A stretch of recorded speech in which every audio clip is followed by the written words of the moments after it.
come into contact with a lot of criminals. In an atmosphere of fear and closing. There's Dobson Street, Darling. Real obsession with There's this sense of being a pretty small town. Moral ambivalence. Working as a court reporter. The Australian Labor Party. We haven't, to my mind, sufficiently mythologised the spaces that we live in, although they're replete, they're ripe with mythology. The best crime writing creates its own mythology, and as a writing genre, crime attracts more than its fair share of devotees. Crime writing seems to be like there's more writing now than ever before, really. And there's a lot of really dedicated people that we see in here who seek it out. It's pretty big. You look at the charts, you'll see crime books in the charts.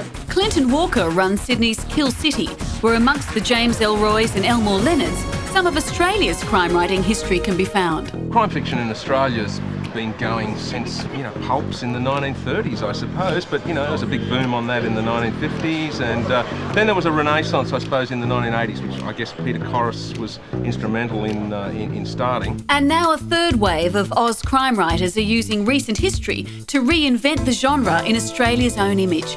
From the original Suburban Boy comes tales of 1960s Sydney. Till by fate was I led to a revelling bar where big-bosomed women with thighs ajar swung upside down singing national songs, wearing naught but spangly bikinis and thongs. Sydney Morning Herald's Emma Thom was inspired by years of court reporting. It looked like a bundle of swollen newspaper. Then Poss got back in the car, moved it forward, got out and picked it up. The leg squeezed lipstick style out of its packet and fell onto the road with a thud. Leading the pack of contemporary Oz crime scribes is Shane Maloney.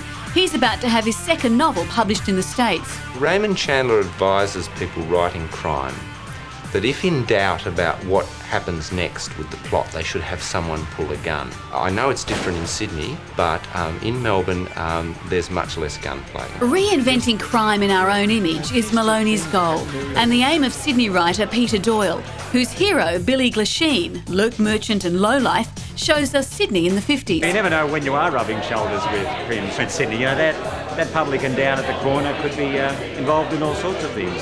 He put a hand in his coat, brought out a gun, and then shot the bloke in the head. He seemed to crumple in on himself. He twitched once, then was still. Where Doyle plays the nostalgia card, Maloney sets his latest in contemporary Melbourne. I had a lot of contact with members of the IOC, and so that's what interested me in criminal conspiracies. Our hero, Murray Whelan, he's a low-ranking Labor Party apparatchik.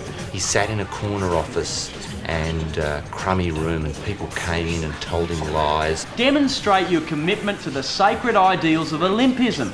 Speak of the brotherhood of man and the importance of the athlete.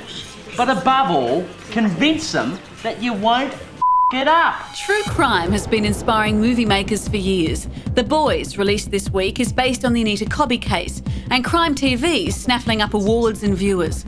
It's surely only a matter of time before this new wave of crime scribes hits the big screen, with our own accents and cities in the starring roles. Hoping that I will find something that I can sort of like buy the rights to and try and adapt. Big Bad Blood has been optioned at the moment, and we'd love to try and get that up as a crime film. There's been a certain amount of buzzing around in film activity, and I'm very excited by that, and my lips are sealed.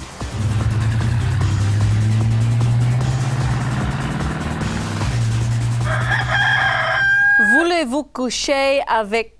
Just boning up on some French phrases that I know will come in handy at the Cannes Film Festival. Quel parfum déconne déglacé avec noix? What flavoured choc tops do you have? Excusez-moi, il y a du sang qui coule de votre narine gauche. Pardon me, but there's blood trickling from your left nostril.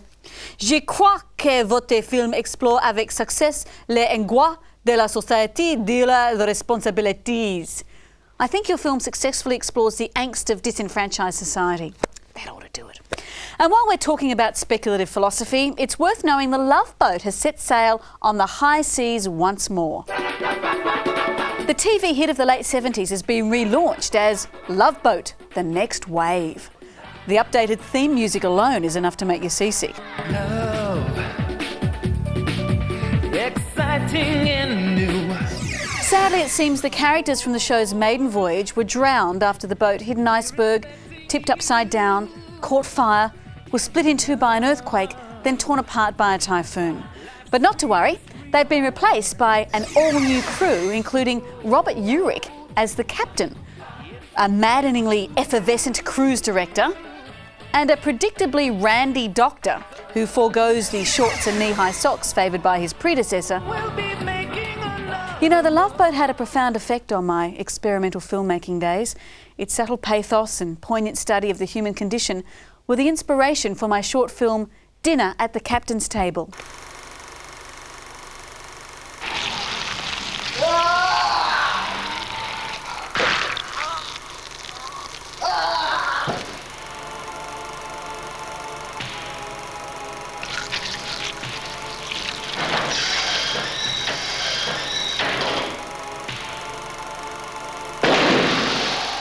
Well, if you think that was scary, didn't you ever see Charo perform on The Pacific Princess?